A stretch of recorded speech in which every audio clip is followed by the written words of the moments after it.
হেঁটে যেতেন। আর ওই রাস্তায় তার একটি প্রতিবেশী বুড়ি ছিল। সে ঠিকমতো হাঁটতেও পারতো না, লাঠিতে ভর করে হেঁটে বেড়াতো। কিন্তু বুড়ি হয়ে গিয়েও সে ছিল এক দুষ্ট প্রকৃতির। সে কখনোই রাসূল সাল্লাল্লাহু আলাইহি সাল্লামকে পছন্দ করতো না। রাসূল সাল্লাল্লাহু আলাইহি সাল্লাম রোজ ফজরে উঠে মসজিদে যেতেন নামাজ পড়তে। এটা বুড়ির কাছে একদম ভালো লাগতো না। যখন রাসূল সাল্লাল্লাহু আলাইহি সাল্লাম ওই রাস্তা দিয়ে যেতেন, তখন ওই বুড়ি রাসূল সাল্লাল্লাহু আলাইহি সাল্লামের ওই মসজিদে যাওয়ার রাস্তায় বড়ই গাছের কাঁটা বিছিয়ে রাখতো। আর রাসূল সাল্লাল্লাহু আলাইহি সাল্লামের পায়ে লেগে যেত বুড়ি গাছের কাঁটা, আর তিনি অনেক কষ্ট পেতেন। তারপর কি হলো? তারপর রাসূল সাল্লাল্লাহু আলাইহি সাল্লামের পায়ে কাঁটা বিছাতে বুড়ি খিলখিল করে হেসে উঠত, যেন সে বুঝে তার মনে শয়তান ভর করেছে। এভাবেই সে রাসূল সাল্লাল্লাহু আলাইহি সাল্লামকে প্রতিদিন কাঁটার বড়ই গাছের কাঁটার ব্যাপারে সতর্ক থাকতে হতো। একদিন রাসূল সাল্লাল্লাহু আলাইহি সাল্লাম ভাবে ওই পথে কাঁটা বিছানো নেই।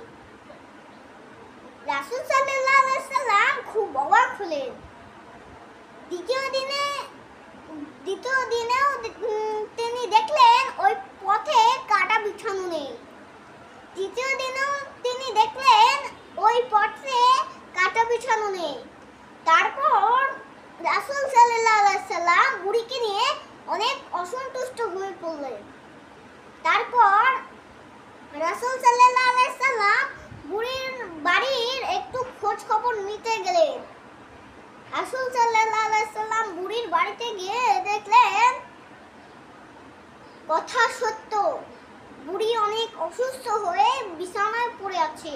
তার সেবা করার মতো কেউ নেই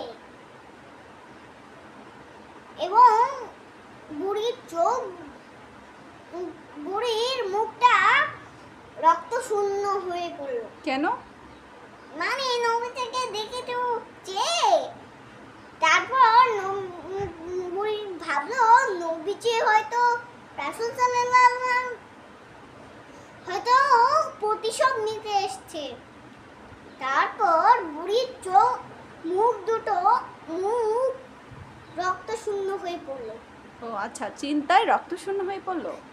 তারপর রাসূল সাল্লাল্লাহু আলাইহি সাল্লাম বললেন, আমি তোমার সেবা করতে আসছি, তোমাকে কষ্ট দিতে নয়। তারপর রাসূল সাল্লাল্লাহু আলাইহি সাল্লাম দিন রাত বুড়িকে সেবা করে সারিয়ে তুললেন। বুড়ি ভাবেন